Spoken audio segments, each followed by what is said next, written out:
I told them that if you don't let Biafra go, this God that we worship will destroy Nigeria beyond recognition.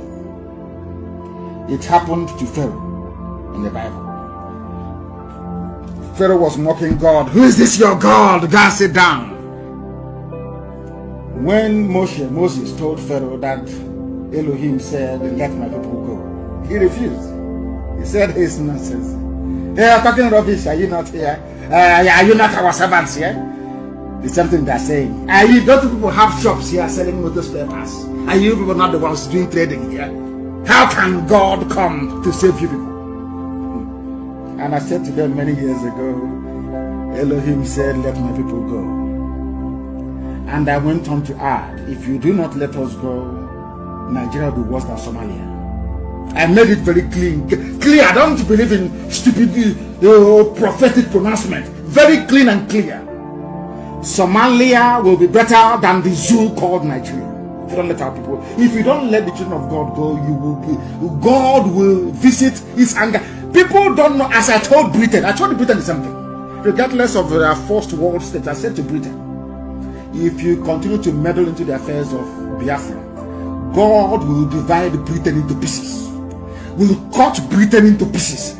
But your pride, you will know it is because of Biafra, but your pride will not allow you to come out to say publicly it is because of Biafra. God will destroy Britain. Before the whole world, you will see it.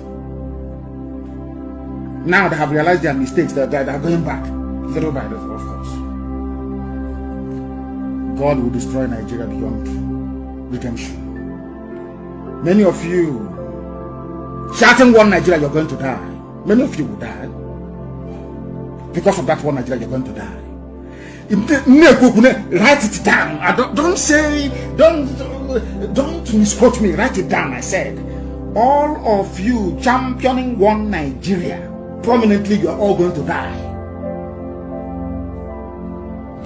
Not only are you going to die, your race, your lineage, your family will be wiped out from the face of this land. Your name will be gone. Write it down tonight. Today's date is the 9th day of May 2021. Write it down on a piece of paper. All of you are going to perish. And I am bringing a curse upon every pastor who will ever open his stupid stinking mouth to talk about one Nigeria. Shame shall befall you. If shame doesn't befall you, you will not worship Almighty God in heaven, and Him alone, and no other. You not worship idol. I don't worship idol. You know that very well. Because anybody talking about one Nigeria is a child of Lucifer. If you talk about one Nigeria, you are a child of Lucifer. That means there is no God inside you. If there is God inside you, how can such a thing be happening in Nigeria now? How is that possible? How is that possible? I'm asking you. And you claim you're a child of God, you couldn't say it. Some of them claim we are children of God, we are this, we are that, we are prophets. You could not see, you couldn't have predicted. You are only coming out now to say, oh, don't worry, Nigeria will not break. Nigeria is not going to break. Nnamdi Kanu cannot break Nigeria. Sunday Igboho cannot break Nigeria. Did I tell you I was going to break Nigeria? God will destroy Nigeria because his glory cannot be taken by man. Some of these stupid, idiotic prophets claim they are prophets. They're like Pharaoh. They're even worse than Pharaoh. They read Bible. They claim they are Bible scholars. They read the Bible. But they don't understand what the Bible is talking about. Because they worship the God of Mammon, the God of money. Tithes and offerings, that's all they're interested in. Private jets and flashy cars. They're not even ashamed. Do you know, as the leader of IPOB, I am ashamed to drive a car. Do you know why I'm ashamed to drive a car? Because people are contributing money towards a project of this magnitude. When I have a car, when people give me a car, I begin to feel ashamed of myself that I'm driving a car. If you buy jet, you're not even ashamed of yourselves. You are not even ashamed that the poor people who are contributing this money, they are contributing it because thinking they will go to heaven, thinking you pray for them, there will be a miracle.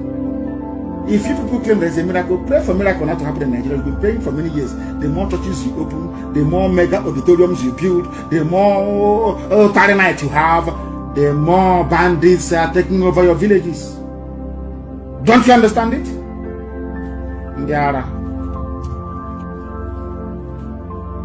Pharaoh made the same mistake, and God will use Nigeria and Britain as an example to the whole world that Biafrans are his children. By the time the anger of God is done upon Nigeria, believe you me, oh God, if you see a Biafran, you start running. You are about to see hell in the zoo called Nigeria. Some of them in Nigerian army and in Nigerian police in the east, looking for who to kill. Whereas their village is gone. Kebbi State is finished, is gone. Their stupidity is only matched by the idiocy of Yoruba media houses, their journalists, and their mega rich pastors. These three groups of people in Yoruba land. My happiness today is that there are vibrant, young, energetic Yoruba men, even older ones, like Akintoye, men who are vibrant, coming out to fight like men for their freedom. Ignoring the fools and the buffoons on the pulpit. Very wicked, avaricious men and women. All they care about is money. They claim they are pastors and they are prophets. They cannot see anything. They can't even see their backside. They cannot see anything. Every year you pray for Nigeria. Every year Nigeria gets worse and you claim you're a prophet. Every time. Every year you're praying. Let us pray for our country. Let us pray for Nigeria now. Before you finish praying, your church is on fire. Bandits are taking over your village. Fulani from Sahel are beheading and massacring people. The next Sunday you want, let us pray for Nigeria. Let's pray for, you don't even God is sending you a message that the prayer points you're presenting before him, he doesn't want it, yet you cannot hear. I thank God for the Bohos, the Adams, Granny Adams of this world. I thank God for the Akintoyes of this world. I'm telling you the truth. Because if not for Yoruba agitators, the world will think we are mad. Why do you want to live in Nigeria? But now that Yoruba also wants to live, Middle Belt also wants to live, they will now know that we are not mad anymore. That our brain is correct. You don't know that? They now know that our brain is correct. These are the things you must understand. These are the things you must follow religiously and studiously for you to appreciate the miracle that God is doing. What is happening in Nigeria now is a miracle from God in heaven. God is about to destroy Nigeria beyond recognition. You have people that claim they are the men of God lying. They are holding the Bible and they are lying. If Nigeria is meant to be good, how come things are getting worse every blessed year? Just explain that to me, please. Explain it to me. Tell me why people you claim are foreigners are in your country with AK-47 kidnapping you and you're paying ransom. You're not even ashamed of yourselves to say that Nigeria will get better. How come those who are shouting every day territorial integrity, you are there and it is being breached on a daily basis and you cannot do anything? 200 million people cannot remove one corrupt terrorist minister. 200 million people, and you're telling me that you're a nation, you're a country. Shame on all of you. Have you ever think of the saying that the people, the British people or the Europeans are afraid that if Biafra succeed in breaking up from Nigeria, that other country will follow and they want to break up? Have you people thought about why are they thinking this line? Why are they thinking like this? Historically, Sub-Saharan Africa has been fundamental to the global prosperity of the advanced countries. Okay? And Africa had a role to play. It has a role as a raw material producer. We will not allow Sub-Saharan Africa to escape that. Okay? We do everything to keep Sub-Saharan Africa where it is, also impoverished. It's absolutely vital for the prosperity of everyone else. So let's get clear about that.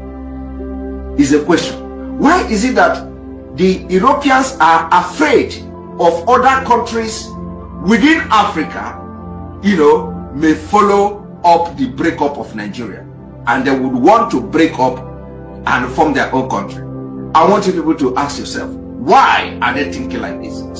Well, so when natural resources is one compelling factor, but we should go beyond natural resources. It is time we begin to think beyond natural resources. It is not about natural resources. They are afraid of the economic power that will come from Africa when Africa divide along tribal line. Because you see, they know, they are afraid for you to know what they know. So it is not about natural resources. If you are thinking that it is because of natural resources, my brother, somehow you are right, but you are not right completely. You are getting the main point very wrong. The point here is that they are afraid of you adopting the system that made them what they are today. And what is that system? Dividing your country along tribal line. And that is what we want to do in Biafra. That is exactly the brain we want to bring to Biafra. We want to bring Biafra, and Biafra will be divided along tribal line. That Efik, Ijo, Ichekiri, all these people will be the confederated state of Biafra. You are going to have your own government, your own autonomy, make decision, control your natural resources. If you have 1 trillion ton of whatever you have in your land, you control it. And we are going to have the central government.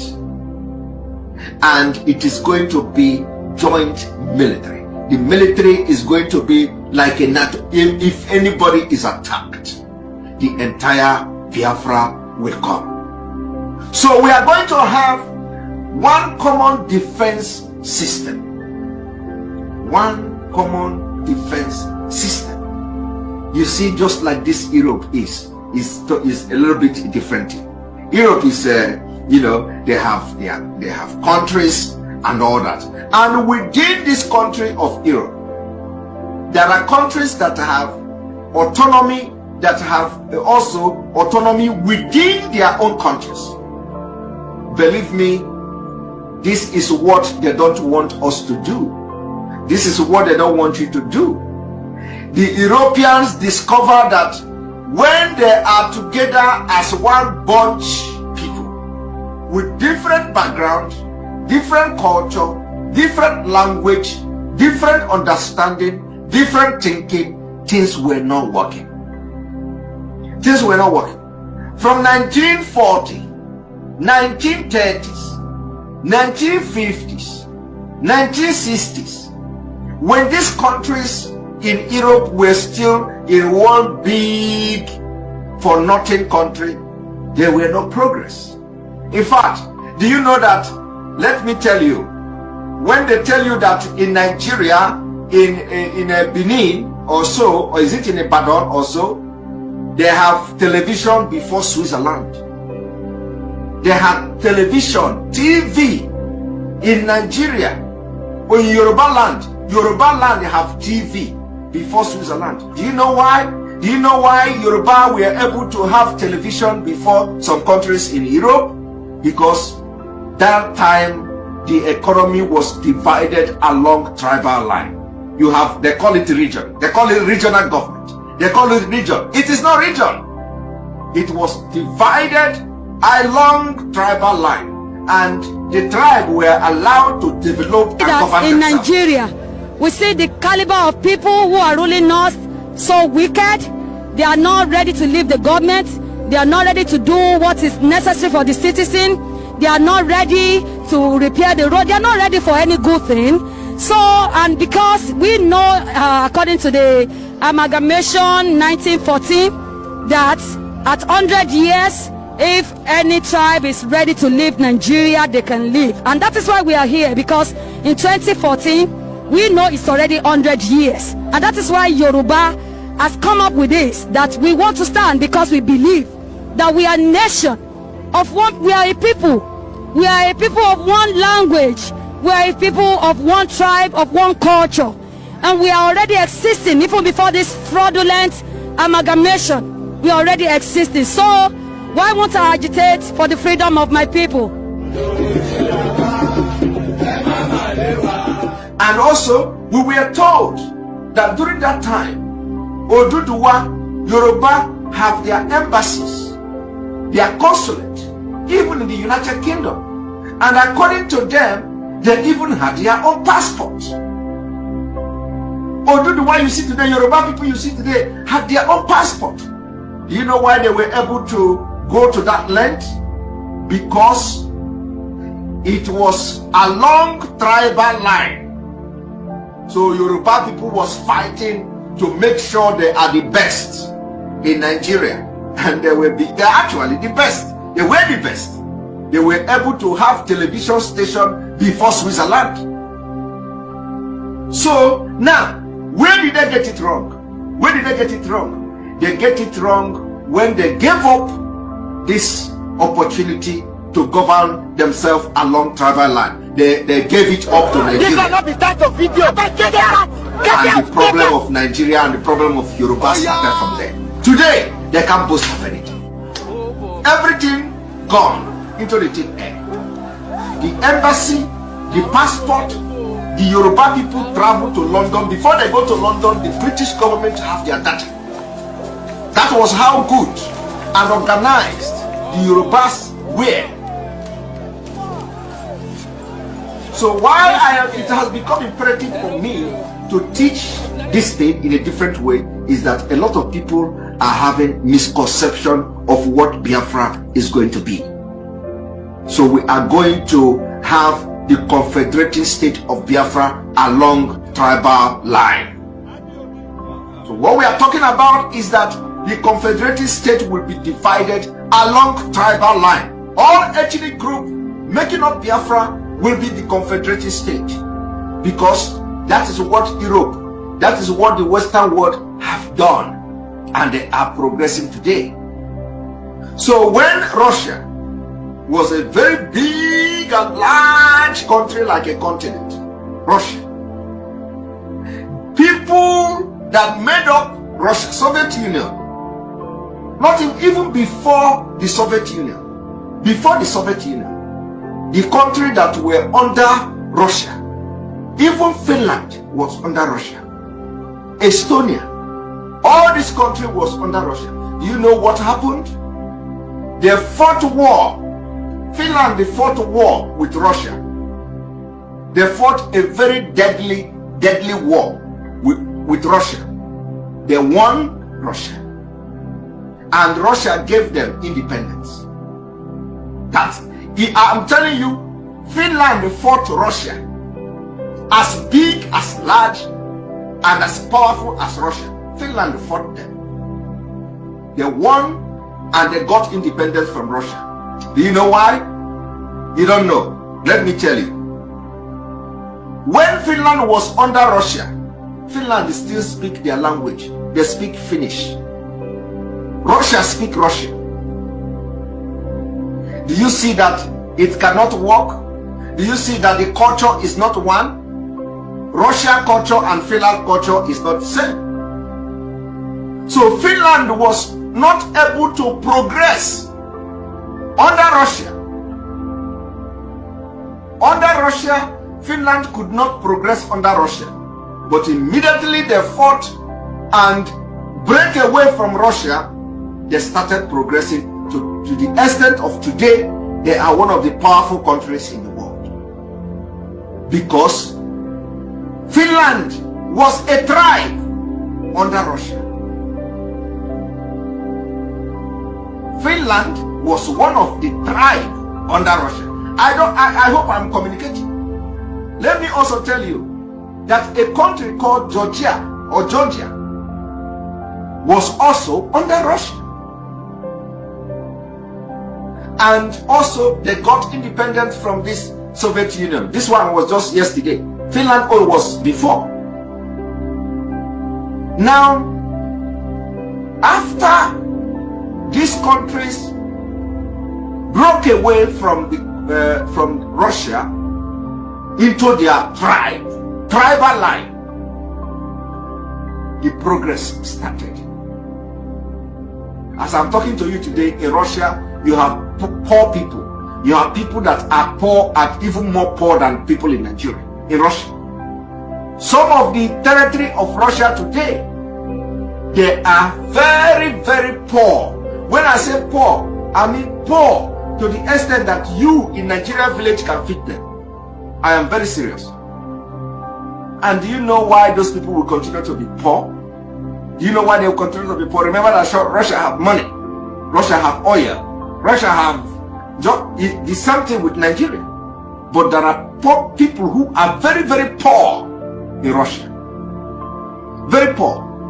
So do you know why they will continue to be poor? They will continue to be poor because they are under Russia. And these are tribes.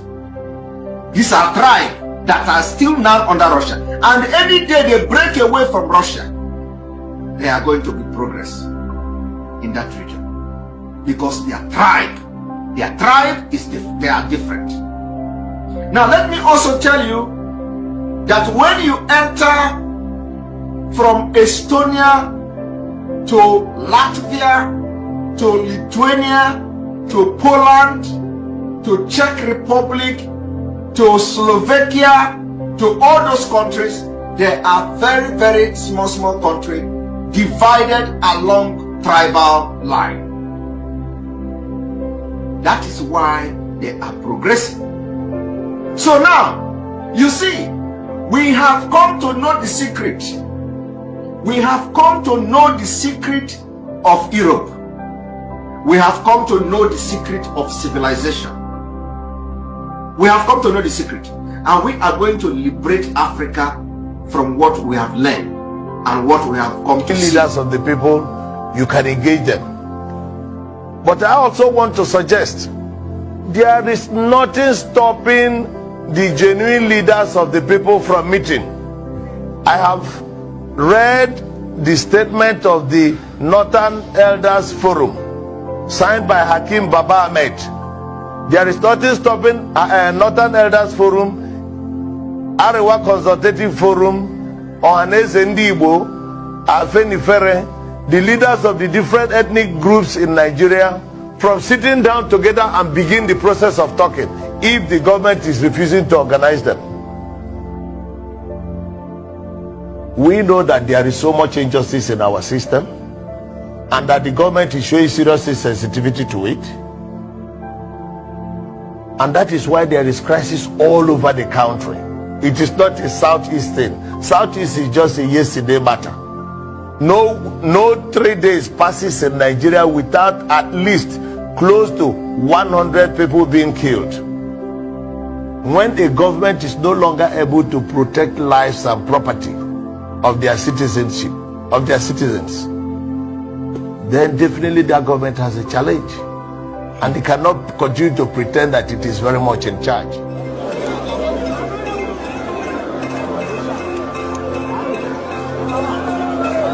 Àti wà ní ìlú Gàngán ṣe ti rí bàbá wa Chief Sunday Adéyẹmọ Ìgbòho ná ìní Gàngán, gbogbo àwọn ọmọ Ìgàngán, Ìbàràpá, Làládẹ̀, Ayétẹ́ gbogbo ló jáde. Ẹ wo bàbá wa Chief Sunday Adéyẹmọ Ìgbòho tí àwọn kan ti sọ pé ọ̀hún ní lọ tẹ́tí láti wà ní Gàngán, ní báyìí à ń múra láti máa lọ.